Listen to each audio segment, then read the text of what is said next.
Hello দর্শক, আসসালামু আলাইকুম। আশা করি সকালে ভালো আছেন। তো দর্শক দেখতে পাচ্ছেন এই যে আমাদের হাতে যে কিছু গাছের কিছু ওষুধি গাছ দেখতে পাচ্ছেন। তো বন্ধুরা, এই ওষুধি গাছটি কিন্তু খুবই কার্যকরী একটি ওষুধি গাছ।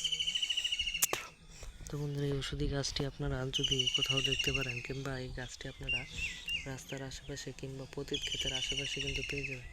তো বন্ধুরা, এই পতিত ক্ষেতের আশেপাশে যদি এই গাছটি কোথাও দেখতে পারেন, তাহলে বন্ধুরা এই গাছের পাতাগুলো সুন্দর করে তুলে নেবেন এবং তুলে নেওয়ার পরে এটা সুন্দর করে রস করে নেবেন। রস করে নেওয়ার পরে এটা প্রত্যেক দিন সকালে এবং রাতে দুবেলা খাবেন। তাহলে বন্ধুরা আপনাদের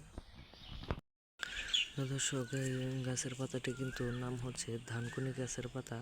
তো বন্ধুরা, এই ধানকুনি গাছের পাতাটি কিন্তু খুবই কার্যকারী। তো বন্ধুরা, এই ধানকুনি গাছের পাতাটি আপনারা অবশ্যই প্রত্যেক দিন সকাল এবং বিকালে ব্যবহার করবেন। তাহলে বন্ধুরা এই গাছের পুরো কার্যকারিতা পেয়ে যাবেন। তো বন্ধুরা, এই ওষুধি গাছটি প্রচুর পরিমাণে ভিটামিন, এবং এই গাছটি যদি আপনারা খেয়ে থাকেন নিয়মিত, তাহলে বন্ধুরা এই গাছের পুরো কার্যকারিতা পেয়ে যাবেন। তো বন্ধুরা, এই ওষুধি গাছটি আপনারা অবশ্যই ভালো করে ব্যবহার করবেন, তাহলে আপনারা পুরো কার্যকারিতা পেয়ে যাবেন। তো বন্ধুরা, এই গাছটি আপনারা রাস্তার আশেপাশে কিংবা পতিত ক্ষেতের আশেপাশে পেয়ে যাবেন।